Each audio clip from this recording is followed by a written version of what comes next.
फैनाय नोङो लैजा गैयि आंनि फिसाया सयमा हेलो लोगोफोर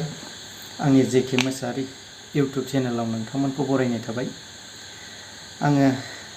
मोनसे इम्पर्टेन्ट खोथा नोंथांमोननो शेयार खालामनो नागिरदों आरो नोंथांमोनहा बे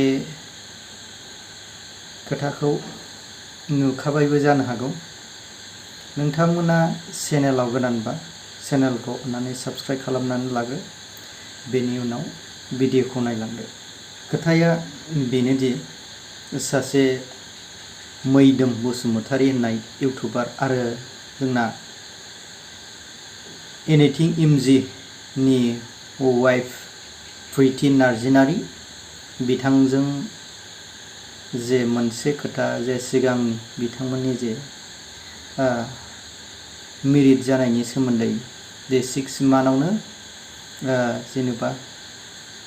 गथ' मोननाय बेनि सोमोन्दै खोथा बिथांमोनहा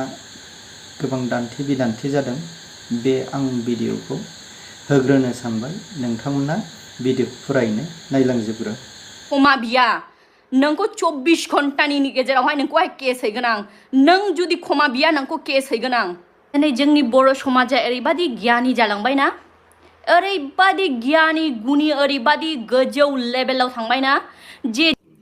सोर गुन्डा बे मैदोम बसुमतारी ना मा बसुमतारी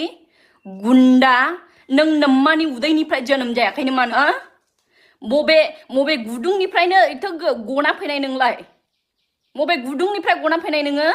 लैजा गैयि आंनि फिसाया 6 मासाव जोनोम जादोंना बेसेयाव जोनोम जादों बेखौ आं मालाबाबो क्लेरिफिकेशन होआखै दिनैसिम नों बुंनो सोर नोंनियाव सोर कमेन्ट्स हरदों मा हरदों बेखौ लानानै नोंने भिडिअ बानायनानै सासे हिन्जाव माहारिनि नोङो मान सन्मानखौहाय नोङो डाउन होनो नों सोर गुन्डा नोंहा एसेबां जुदि गोहो बोलो दंब्ला नों आंनि सामना सामनि फै नों आंनि खाथियाव फै नों गुन्डा सासे मानो होननानै बुङोब्ला जोंनि न'खरनि गेजेराव मा समस्या जानानै थादों समस्या जानानै थाया दिनैसिम आं बेखौ बुंनो गोसो जाया आरो दिनैसिम आं छुपायनानै लादों आंनि हौवानि न'खरनि मानसिया जों सेप्टेम्बर मासावनो जोङो रेजिस्ट्रि मेरेज खालामदोंमोन कर्ट मेरेज जों कमप्लिट जादोंमोन जोंने सेप्टेम्बर मासावनो किन्तु आंनि हौवानि न'खरनि मानसिफ्रा मा खालामदों मा खालामाखै गोबां बिसय दङ बेयाव गोबां बिसय हाबनानै दङ जा जोङो समाजाव जोङो जेन' जोंखौहाय मानसिफ्रा जेन' जोंखौ तुच्छ खालामा बिनि गुनै लास्ट मुहुर्त बिनि न'खरनि मानसिनि ओरै नारा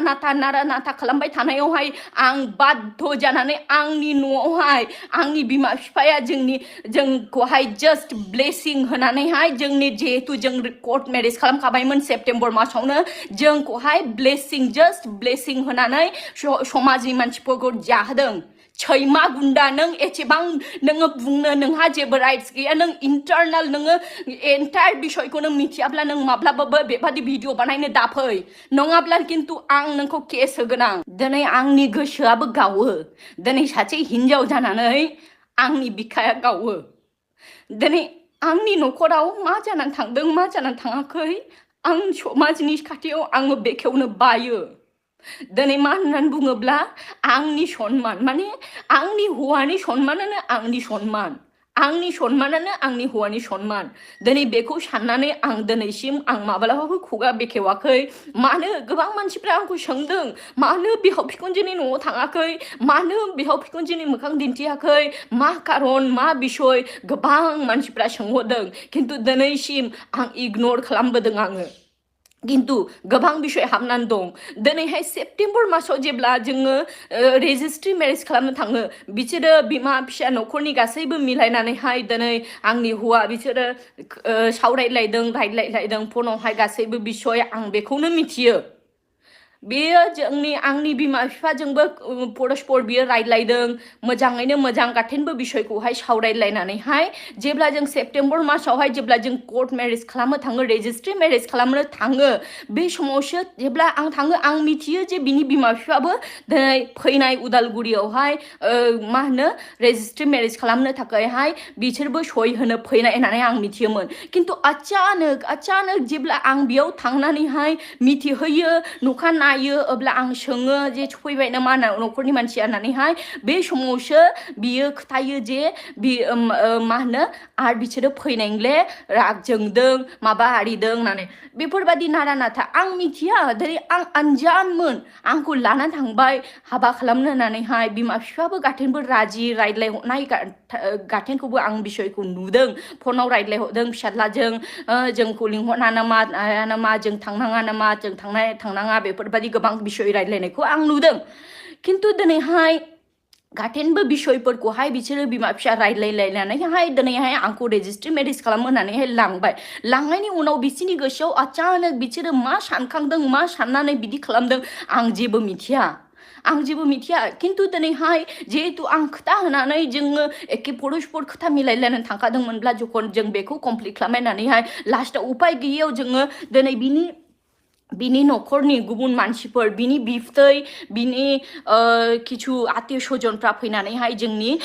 दिनै बिसोरो साखि गसंफैदों बे साखि गसंनानैनो जोङो दिनैहाय बे रेजिस्ट्रि मेरेजखौहाय जोङो खालामनो गोनां जादों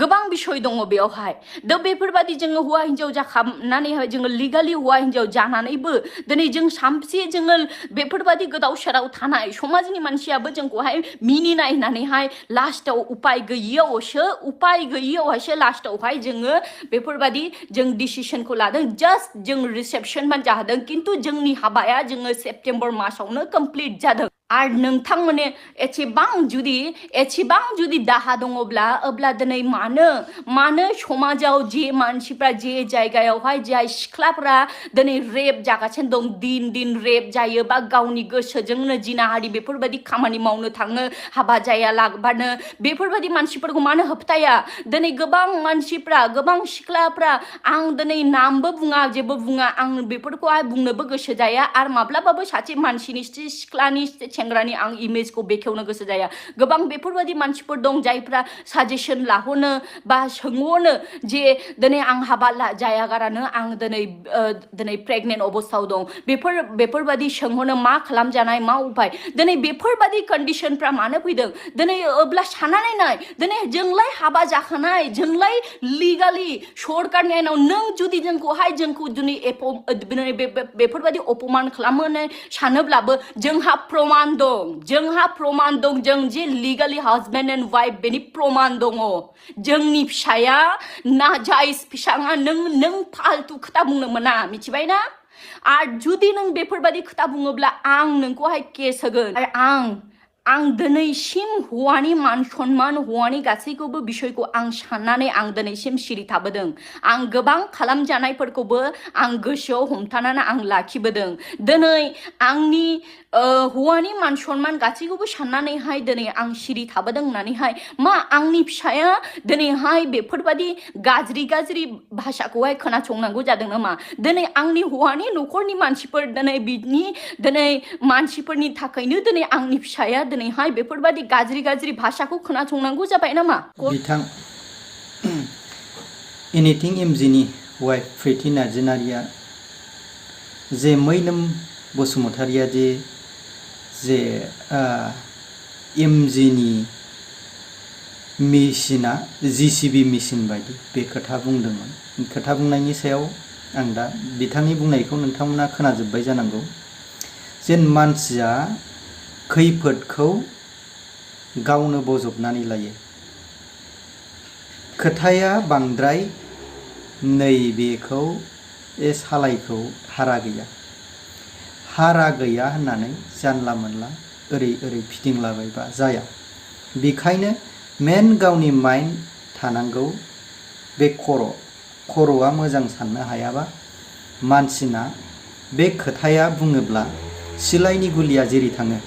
खोथानि बुंनाया थिग बिदिनो जे खोथाखौ नों बबेखौ बुङोबा जेन मोजां जागोन खोथाया मैया आगानाव थैयो मानसिया खुगायावनो गावखौ खैफोदाव लाबोयो थिग बिदिनो खोथाखौ बुङोब्ला जानला मोनला खोथाखौ ससियेल मिडियायाव ओंखारदों होननानै खोथाखौ बाहायबानो जाया खोथाखौ जेन बिथांजोआदि जेलनि खोथा मोनसे पुलिस प्रसासननि खोथा बुंलायदों जेन होयोब्ला थांगोन बेथ' खुनु खोथा गैखाया पुलिस प्रसासना जेन होयो केसखौ होयोब्लाथ' पुलिस प्रसासना नोंखौ लांखागोनखा जिखुनु हगानो जाया माइ जेन खोथाखौ बुङोब्ला मोजाङैनो थाल लानानै बुंनांगौ ओंखायनो जेन बिथाङा बुंनो गोबां इमोसनेल लानानै गावनि लाइफनि जेन गावनि जे गावनि हासबेन्डजों सिगां समाव जेन हाबा जायै समाव माबायदि जाबोआमोन बिनि खोथा इमोसनेल लानानै बिथाङा बहनबोबाय बेखायनो जाय खोथाखौ बहनोबा मोजाङै थाल लानानै बहन जानला मोनला खोथाखौ बहनोब्ला जेन गावनि जेन नोंनावनो जेन नांफिनगोन गावनावनो नांफिनगोन बे खोथाखौ मोजाङै थाल लानानै बहन जेन ससियेल मिडियायाव ओंखारोब्ला जेन गावनावनो रुल्स एन्ड रेगुलेसनखौ गावनो मोजाङै बाहायनांगौ नङाब्ला गावनो खोथायावनो गावनो डिस्ट्रय जागोन बेखौ हले मिथिनानै लाखा आरोखि खोथाया जेन जानला मोनला जेन बहन जाया मैदोम बसुमतारिया मा गाज्रि बाथ्रा बुंखोमोन जेन'बा दाख्लै थांनायनि भिडिअ'आवहाय आं मोनसे भिडिअ' आपल'ड खालामदोंमोन एमजे भाइखौ लानानै मानो होनोब्ला आङो प्रितिखौ लानानै जेबो बाथ्रा बुङाखैमोन मानो होनोब्ला बेनो जाहैबाय माने आंनिया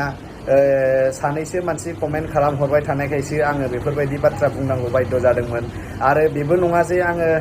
बिसिनि गेजेराव स्लें वार्डसखौथ' आङो जेबो बाहायाखै जास्ट बुंदोंमोन आङो कि बेफोरबायदि आंनाव सोंहरनो नाङा नांगौबा गावनावनो सोंहरनानै ला आङो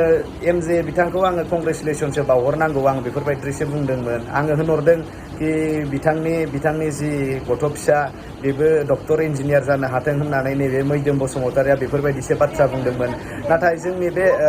एमजे बिथांनि जि आंगोनि बिसि प्रितिया मा साननानै भिडिअखौ बानायखो जे केस होगोन आं मा होगोन आं दा केस होननाय लोगो लोगोनो गासिबो खोथायावहाय केसनि बाथ्रा रायलायोबा गासिबो खोथायानो समाधान जाया प्रिति आब'खौनो होनगोन आङो नोंथांजोखौ आं आब' होननानै गाबज्रिगोन गासिबो खोथाया केस होनायजोंनो सल्भ जाया मोनथिबाय केस होगोन दे नोंथांजोआ केस होगोन नोंगौ नोंनिबो थांगोन आंनिबो थांगोन साननै सानथामनि उनाव आं जेलनिफ्राय ओंखारबोगोन नाथाय जेलनिफ्राय ओंखारबोनानै बेफोरबायदि खोथायाखि समाधान जागोन नामा जेबो खोथाया जेबो समाधान जाया बेनिखायनो नोंथांजोआबो सानै हयै बाथ्राफोरखौ बुं नोंथांजोनि जि खुगानिफ्राय गुन्दा माबा माबि बेफोरबायदि बाथ्रा बुंदोङो नोंथांजोनि खुगानिफ्रायबो बेफोरबायदि रावा समाया सासे नोङो सार्भिस मावो होननानै खोनादों आङो जे मैदोम बसुमतारिनि जेन बुंनायखौबो नोंथांमोनहा खोनाबाय जानो हागौ आदसा नोंथाङा जुदि बेबायदि मानसिफोरनि बुंनाय खोथाजों जि नोङो गाब्र'नांगौ बियो नङा मानसिफ्रादि जे बिसिनि थाखाय नोङो माबा मोनसे ब्लग बानाय बा भिडिअ बानाय बिसिनि कमेन्ट हरनायजों जे नों थैगोन नामा नोंखौदि हाखराव जे बैसोर मानसिफ्रा गाब्र' होगोन थुलुंगा होनानै दि नों सानसे समाव बबेबा हाखराव जुदि गाब्र'बाय बा पुलिसफोरजों लांजाबाय नोंखौ बै मानसिया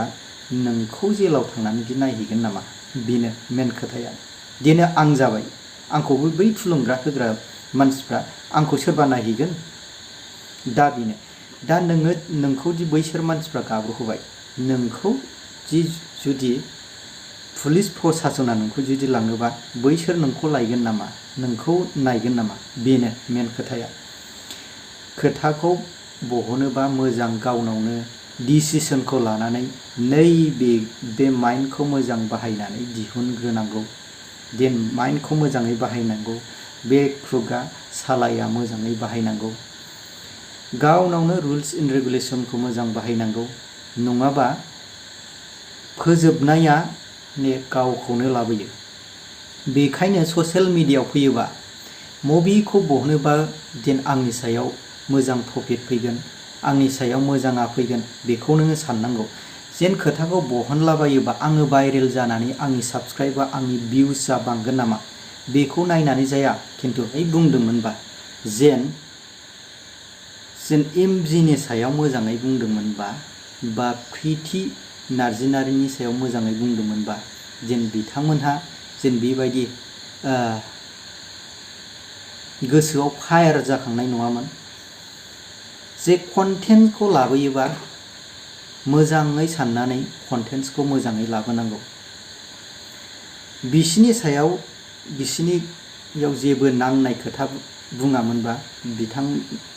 प्रिति नार्जारियाबो बेबायदि खोथा बुंनायबो नङामोन जानो हागौ, गुन्दा थुन्दानि खोथाबो बुंनाय नङामोन जानो हागौ। देन मेन खोथाया बेनो, जों बयबो मानसियानो सासे बिमानिफ्राय जोनोम जानाय। नोंबो सासे बिमानिफ्रायनो जोनोम जादों। बेखायनो खोथाखौ बुङोब्ला बबेनिफ्रायदि बहननानै मोजां जागोन बेखौ साननानै मोजाङैनो खोथाखौ बहननांगौ। जेन बिनि सायाव जुदि नांनाय खोथा बुङामोनब्ला जेन बिथाङाबो बेबायदि बाहायामोनबो जानो हागौ खोथाखौ। जेन फिसायखौ नोङो देन JCBनि खोथा लालायलायनानै जेन खोथा बुंदों, जेन फिसायखौ बुंबाय बिसिनाव नांबायना, जेन फिसायनि बुंनायानो फिसायखौ अपमान होनायानो बिसिनाव थांनाय ना। बेखायनो बियो बिसिया जेन खोथायाव दुखु मोननानै बियो इमोसनेल जानानै जेन खोथाखौ बियो बहनदों। ओंखायनो खोथाखौ जानला मोनला बहननो नाङा। बेनोसै आंनि बुंनाया। जेन नोंथांमोनहा भिडिअनि सायाव बायदि मोनदों कमेन्टनि गेजेरजों फोरमायहरनो हागोन। जेन बिथांमोनहा माबायदि खोथा बहनलायदोंमोन कमेन्टनि गेजेरजों नोंथांमोनहा बेखौ खोथाखौ फोरमायहरबानो जाबाय। आरो चेनेलाव गोदानबा नोंथांमोनहा कमेन्ट आरो लाइक खालामनो हागोन।